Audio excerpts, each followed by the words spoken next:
Hello everyone and welcome to our YouTube channel Quick Solvers. Here I want to simplify this expression here, and I believe this is a good question for you if preparing for SAT or ACT. The difficulty level of this question is easy to medium, and in a minute we'll see how can we simplify this. Okay, let's do it.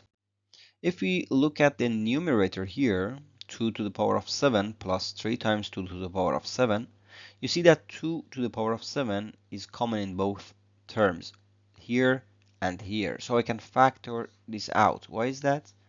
Well, because generally when we have something like a plus b times a, then I can factor out a and write it as a times 1 plus b, okay?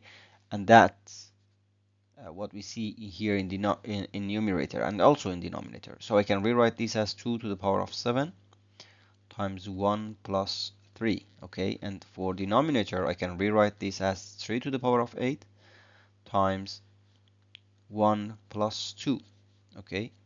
Then I can replace this 1 plus 3 by 4 and 1 plus 2 by 3. So I can rewrite this as 2 to the power of 7 times 4 divided by 3 to the power of 8 times 3. And then I can rewrite 4 as 2 to the power of 2. So this equals 2 to the power of 7 times 2 to the power of 2 divided by 3 to the power of 8 times 3 to the power of 1. Okay? And we know whenever we have a to the power of m times a to the power of n, then we sum up the exponents and write one of the bases. Then we have this, okay? A to the power of m plus n.